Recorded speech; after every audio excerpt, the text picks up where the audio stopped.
Hello, good morning to all. Welcome back to the English class. I hope you all are fine. So let's continue our adverbs topic. Yes, तो आपका next जो adverb है वो है adverb of negation और affirmation. इसमें क्या है, ऐसे वर्ड्स जो नेगेटिविटी को बताएं या फिर पॉजिटिविटी को बताते हैं. नेगेशन का मतलब नेगेटिव वे में एंड अफर्मेशन का मतलब है पॉजिटिव वे में जब हम किसी से बात करते हैं. जैसे श्योरली वर्ड्स हैं, ऐसे वर्ड्स श्योरली, यस, सर्टेनली, ये जो वर्ड्स हैं, ट्रूली, ये सारे वर्ड्स एफर्मेशन के लिए यूज़ करते हैं, पॉजिटिव सेंटेंस के लिए. एंड नेगेटिव के लिए never, not at all, no, ये जो वर्ड्स हैं वो नेगेशन के लिए यूज़ करेंगे. ये होते हैं adverb of negation and affirmation. Next है इंटरोगेटिव एडवर्ब्स. इंटरोगेटिव एडवर्ब्स में क्या है कि आपने क्वेश्चंस पूछ रहे हैं. क्वेश्चन किस तरीके से, जैसे हमने पहले किया था, क्वेश्चंस का मतलब WH फैमिली यूज़ करके क्वेश्चन पूछने हैं. एंड उसमें हम एडजेक्टिव के केस में तो क्या करते हैं कि नाउन के रिलेटेड कुछ ना कुछ क्वेश्चन, जैसे which book is yours, book किसकी है, ठीक है, बुक के बारे में बात हो रही है. अब यहाँ पर कोई एक्शन के बारे में, एडवर्ब्स क्या हैं, एक्शन की विशेषता जो बताते हैं. तो हमने पूछना है कि कोई एक्शन जो है कब, कहाँ और कैसे हुआ, कितनी दूरी पे हुआ, ऐसे करके when, where, why, how often, how much, how far, ऐसे कुछ वर्ड्स यूज़ करके हम सेंटेंस बनाएंगे. ये होते हैं इंटरोगेटिव एडवर्ब्स. जैसे एग्जांपल है व्हेन डिड ही कम. कम का मतलब आना, कोई एक्शन, वो एक्शन आने का कब हुआ. व्हेन कोई डे बताएंगे कुछ ना कुछ, ठीक है. Next is your relative adverbs. Relative adverbs में क्या है कि इसमें भी हम सेम एज जैसे ऊपर इंटरोगेटिव एडवर्ब्स जो यूज़ करेंगे, यहाँ पर भी व्हेन, वेयर, व्हाई, ये वाले वर्ड्स यूज़ किए, बट इसमें हमने क्वेश्चन नहीं पूछना. We will not ask any question in this.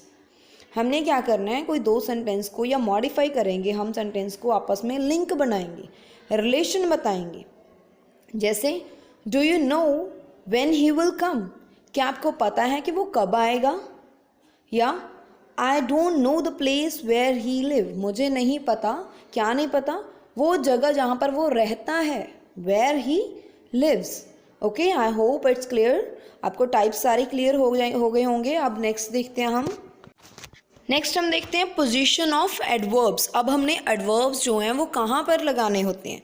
जैसे एडजेक्टिव के केस में क्या था कि नाउन के आगे लगे होते थे वर्ड. जैसे it is very good book. Good book कैसी बुक है, गुड बुक, ठीक है. बुक क्या है, नाउन, नाउन के आगे हम एडजेक्टिव लगा रहे हैं.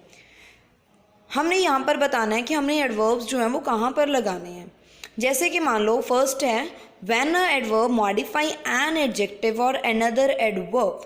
किसी एडजेक्टिव को या एडवर्ब को मॉडिफाई करते हैं तो उसके आगे हम लगाएंगे. जैसे the curd is very sweet. कैसी है कर्ड, स्वीट है. स्वीट का मतलब एडजेक्टिव है यहाँ पर, तो कर्ड कैसी है, स्वीट है, तो स्वीट के हम आगे लगाएंगे. वेरी, वेरी जो वर्ड है वो बता रही है कि कितनी कोई चीज़ अच्छी है, स्वीट है. I am feeling quite well. Well अच्छा फील कर रहा हूँ, काफ़ी अच्छा फील कर रहा हूँ. क्वाइट वर्ड लगा के हम बता रहे हैं कि कितना अच्छा, क्वाइट. नेक्स्ट क्या है, normally the adverbs of time, place और manner are placed after the intransitive verb और after the direct object if the verb is transitive. तो intransitive and transitive के बारे में आई थिंक आपको क्लियर हो गया होगा. ट्रांसिटिव में क्या था, जहाँ पर ऑब्जेक्ट प्रेजेंट होता है, एंड इंट्रांसिटिव जहाँ पर ऑब्जेक्ट नहीं होता सेंटेंस में, ठीक है. तो हमने क्या करना है कि अगर तो हमारे पास ऑब्जेक्ट नहीं है तो हमने उसके बाद लगाना है एडवर्ब. जैसे ही राम स्विम्स, यहाँ पर कोई ऑब्जेक्ट नहीं है तो हमने क्या लगाया, स्विम के बाद लगाया वे एवरी डे.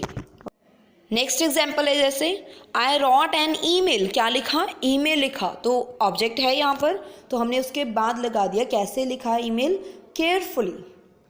नेक्स्ट टाइप है if the adverb of time, place और manner are to be placed in one sentence then the normal sequence is MPT.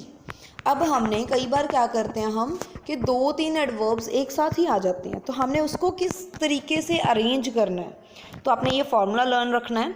MPT, M का मतलब मैनर, किस तरीके से हो रहा है कोई काम, P से प्लेस, कहाँ पर हो रहा है, फिर उसके बाद हमने टाइम बताना है, ठीक है।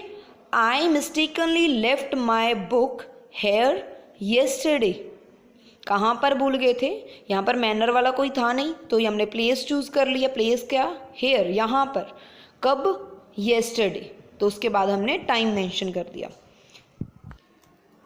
नेक्स्ट है adverbs of frequency and quantity. Frequency मतलब कोई चीज़ कितनी बार हो रही है या कितनी हो रही है, क्वांटिटी कितनी है कोई चीज़ की, ठीक है। तो कब लगाएंगे, between a subject and verb. अगर तो कोई हेल्पिंग वर्ब नहीं है, if there is no any helping verb, तो आपने क्या करना है, सब्जेक्ट एंड वर्ब के बीच में आपने लगाना है। जैसे हेल्पिंग वर्ब कब नहीं होता हमारे पास, जब हम सिंपल प्रेजेंट या सिंपल पास्ट के बारे में बात करते हैं, तो हम सिंपल क्या लगाते थे, उसमें सब्जेक्ट लगा के उसके बाद डायरेक्ट हम फॉर्म ऑफ वर्ब लगाते थे, या तो फर्स्ट फॉर्म या फिर सेकेंड फॉर्म। तो हमने यहाँ पर देखो ही कम्स लेट, ही है फिर कम्स है, तो हम उन दोनों के बीच में लगाएंगे, ही ऑफन कम्स लेट, मतलब हमेशा लेट ही आता है।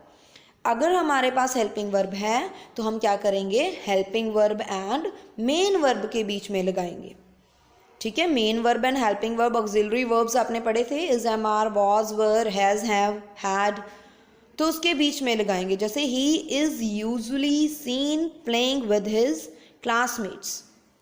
Next, after is, am, are, was, were, if there no other verb, या उसके बाद इज, एम, आर के बाद कोई और वर्ब ना हो, जैसे हम बोलते हैं ही इज स्मार्ट, ठीक है, यहाँ पर कोई वर्ब नहीं है ना, इज, एम, आर ही है, इज लगाया हुआ है, कोई अदर वर्ब नहीं है, तो हमने क्या करना, उसके बीच में लगाएंगे। ही इज़, जैसे हमने बोला हो ही इज़ एट होम, तो हम बोल सकते हैं he is always at home, या he is randomly at home, he is sometime at home, sometimes कभी कभी होता है। I hope it's clear. Use to and have to का यूज़ करते हैं जब हम लाइन में, जैसे बोलते हैं I use to play cricket, I often use to play cricket, I often use to take break from my busy schedule, तो हमने उन दोनों के बीच में लगाएंगे, बिफोर यूज टू या हैव टू, सब्जेक्ट के बाद आ जाएगा, ओके। कंपैरिजन करना, अब हम ये बताते थे ना कोई चीज़ इससे ज़्यादा है, इससे कम है, कंपेयर करना, सुपरलेटिव डिग्री यूज़ करना, जो हमने एडजेक्टिव में भी पढ़ा था, ER लगा के, EST लगा के सुपरलेटिव डिग्री बन जाती थी, मतलब हम किसी चीज़ को किसी दूसरी चीज़ के साथ कंपेयर करते हैं।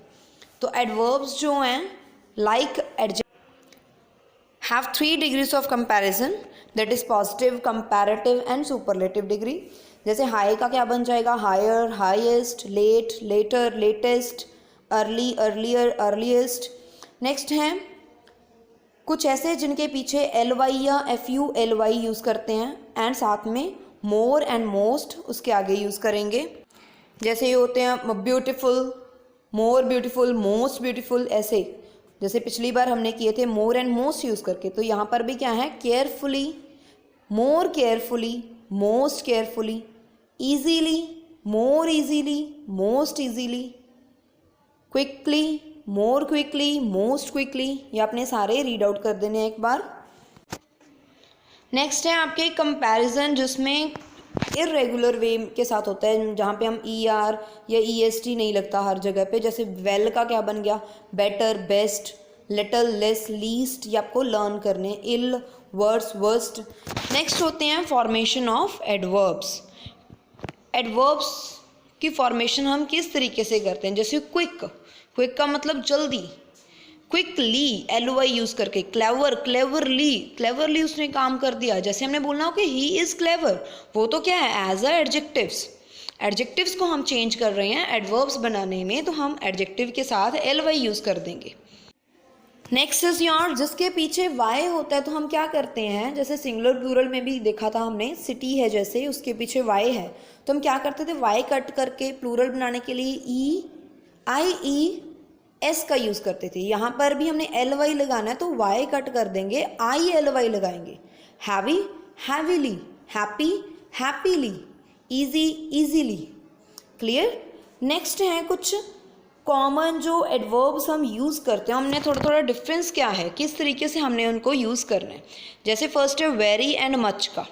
वेरी एंड मच कब कहाँ कैसे यूज़ करते? Very and much both are use to mean to a great degree. ज़्यादा जब हम कोई चीज़ बताते हैं कि बहुत ज़्यादा, वेरी इज़ वेरी ओल्ड, बहुत ज़्यादा ओल्ड है, ठीक है। हायर ग्रेटर डिग्री के बारे में बता रहे हैं तो हम वेरी एंड मच का यूज़ करते हैं। वेरी जो होता है वो पॉजिटिव डिग्री के लिए एंड प्रेजेंट पार्टिसिपल के साथ यूज़ करेंगे, एंड मच जो होता है कंपैरेटिव डिग्री के साथ। जब हम किसी चीज़ को किसी चीज़ के साथ कंपेयर करते हैं तो हम मच यूज़ करेंगे। वेरी जब हम नॉर्मल बताते हैं, पॉजिटिव चीज़ बता रहे हैं कि हाँ जी वो बहुत ज़्यादा इंटेलिजेंट है, ठीक है। जब हम कंपेयर करेंगे तो हम क्या यूज़ करेंगे? Much. He is much intelligent then his brother, ठीक है, या मोर, इस तरीके से हम यूज़ करें। नेक्स्ट है इनफ। इनफ कब यूज़ करते हैं कि कोई चीज़ काफ़ी है, सफिशिएंट है, ठीक है। तो इसको हम पॉजिटिव डिग्री में ही यूज़ करते हैं जब हम किसी को किसी चीज़ के साथ कंपेयर नहीं करते। पॉजिटिव वही होती है, it is he is strong enough to win the match. वो इतना काबिल है, स्ट्रॉन्ग है कि वो मैच को जीत पाए। क्लियर। नेक्स्ट लेट या फिर लेटली वर्ड। लेट वर्ड कब यूज़ करते हैं? जब हम बताना हो कि किसी चीज़ से जितना टाइम हमने सेट किया उससे वो कोई चीज़ लेट होगी, ठीक है। आफ्टर, उसके बाद, मतलब जैसे बोलना हो कि वो स्कूल जाने के लिए लेट हो गया, ही वॉज 15 मिनट लेट। एक लेट वर्ड एज अ हम एडजेक्टिव यूज़ करते हैं कब? जब हमने ये बताना हो कि कोई चीज़, कोई बंदा, जो कोई पर्सन है वो अभी नहीं रहा, he is not alive now, तो उसके आगे हम क्या लिखेंगे? Late. He is our late prime minister, ठीक है। लेटली वर्ड कब यूज़ करेंगे? It is used in negative and interrogative sentences of present perfect tense. ये ध्यान रखना है कि कौन से टेंस में यूज़ करना है। प्रेजेंट परफेक्ट टेंस में क्या यूज़ करते हैं? Has, have plus third form of the verb. जब इनके साथ अगर हम कोई क्वेश्चन पूछ रहे हैं तो हमने क्या लगाना है? Lately. Have you seen any movie lately? क्या अभी कोई आपने मूवी रिसेंटली कोई देखी है? रिसेंट वर्ड जब आता है ना, रिसेंट, अभी अभी कुछ किया हो हमने, उनके लिए हम लेटली वर्ड यूज़ करेंगे। नेक्स्ट है हार्ड एंड हार्डली। इनको कैसे यूज़ करना है? हार्ड का मतलब क्या होता है कि जब हम बताएं कि कोई चीज़ फुल एनर्जी के साथ हुई या कोई फुल फोर्स के साथ। हार्ड मतलब काफ़ी ज़्यादा मेहनत। He tried hard to win the match. उसने काफ़ी हार्ड ट्राई किया। He works hard. ऐसे जब हमने बोलना हो तो हम हार्ड वर्ड यूज़ करेंगे, ठीक है। Now it is also used as an adjective. Hard word as a adjective भी हम यूज़ करते हैं। वो कैसे? जैसे हमने बताना हो कि कोई चीज़ कितनी ज़्यादा हार्ड है, किसी मटेरियल के बारे में अगर हम बता रहे हैं, ठीक है, तो एज अ एडजेक्टिव यूज़ होता है वहाँ पर। नेक्स्ट है हार्डली। हार्डली कब यूज़ करेंगे? जब किसी चीज़ के बहुत ज़्यादा कम चांस होते हैं। He can hardly win the match, he can hardly pass in the exam. बहुत ही कम चांस है, ठीक है। तो तब हम मेन वर्ब के आगे लगाएंगे इसको। For example he hardly works hard. वो काफ़ी कम हार्ड वर्क करता है, that's why he fails every time. वो हर बार फेल हो जाता है। He is hardly 40 years old but looks older. पर वो इतना है नहीं है 40 years का, बट वो दिखता है, ठीक है। I hope adverb topic is clear for everyone. Now you have to find out the exercise and complete that. Thank you so much.